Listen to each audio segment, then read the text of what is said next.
So ಒಂದೊಳ್ಳೆ ಅವಕಾಶ ನೋಡ್ಕೊಂಡು 21 ಸೆಪ್ಟೆಂಬರ್ 2012 ಮನೆಯಲ್ಲಿ ನಾರಾಯಣ ಹಾಗೂ ಯಮುನಾ ಇರ್ಬೇಕಾದ್ರೆ ಯಾರೋ ಮನೆ ಒಳಗಡೆ ನುಗ್ಗಿ ನಾರಾಯಣನ್ಗೆ ಹೊಡೆದು ಯಮುನಾಗೂ ಸಹ ಹೊಡೆದು ನಂತರ ಅವಳು ಮಾಡಿ ದೆನ್ ನಾರಾಯಣ ಹಾಗೂ ಯಮುನನ ತಲೆನ ಒಂದು ರುಬ್ಬಗುಂಡಿಂದ ಚಚ್ಚಿ ಸಾಯಿಸ್ಬಿಡ್ತಾರ. ಈ ಕೊಲೆ ಆಗಿದ್ದು ಕಳ್ಳತನಗೋಸ್ಕರ ಅಂತ ಪೊಲೀಸ್ ಅವರು ತಮ್ಮ ರಿಪೋರ್ಟ್ ಅಲ್ಲಿ ಬರೀತಾರ. ಆದ್ರೆ ಪಾಯಿಂಟ್ ಏನ್ ಗೊತ್ತಾ, ಆ ಮನೇಲಿ ಒಂದ್ ಸ್ವಲ್ಪನೂ ಹಣ ಆಗ್ಲಿ ಅಥವಾ ಬಂಗಾರ ಆಗ್ಲಿ ಕಳ್ಳತನ ಆಗಿರಲ್ಲ. ಕಳ್ಳತನ ಆಗಿರೋದು ಕೇವಲ ಆ ಮೇನ್ ರೋಡ್ ಅಲ್ಲಿ ಇದ್ದಂತಹ ಪ್ರಾಪರ್ಟಿ ಪೇಪರ್ಸ್.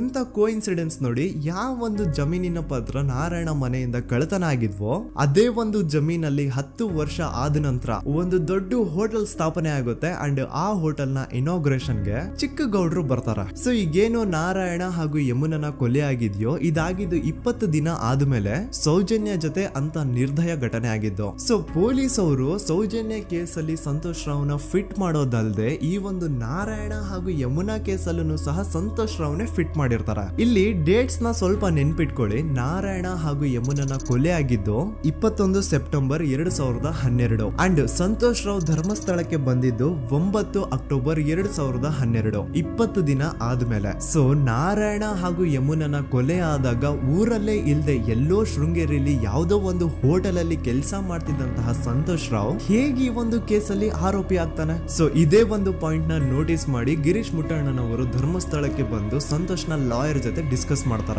ದೆನ್ ಫೈನಲಿ ಏನೋ ತಪ್ಪು ಮಾಡದೆ ಸುಳ್ಳು ಆರೋಪಗಳಿಂದ ಕರಪ್ಟ್ ಪೊಲೀಸ್ ಆಫೀಸರ್ಸ್ ನ ಮಿಸ್ಲೀಡಿಂಗ್ ಇನ್ವೆಸ್ಟಿಗೇಷನ್ ಇಂದ ಸಂತೋಷ್ ರಾವ್ ತನ್ನ ಜೀವನದ 8-10 ವರ್ಷನ ಜೈಲಲ್ಲಿ ಕಳೆದು ಫೈನಲಿ ರಿಲೀಸ್ ಆಗ್ತಾನೆ. ಒಂಥರ ಈ ಕೇಸಿಂದ ಸಂತೋಷ್ ರಾವ್ನ ಇಡೀ ಲೈಫೇ ಸ್ಪಾಯ್ಲ್ ಆಗೋಯ್ತು.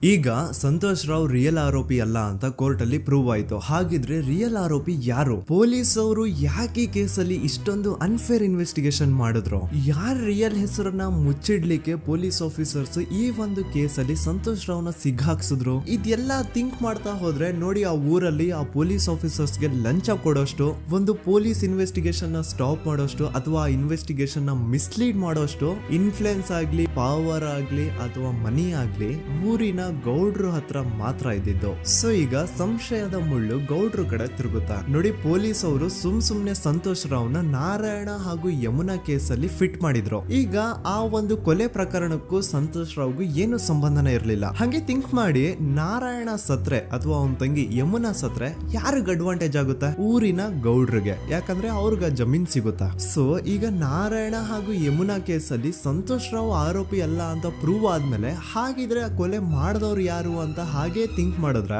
ಗಿರೀಶ್ ಮುಟ್ಟಣ್ಣನವರಿಗೆ ಆ ಊರಿನ ಗೌಡ್ರ ಮೇಲೆ ಡೌಟ್ ಬರುತ್ತೆ.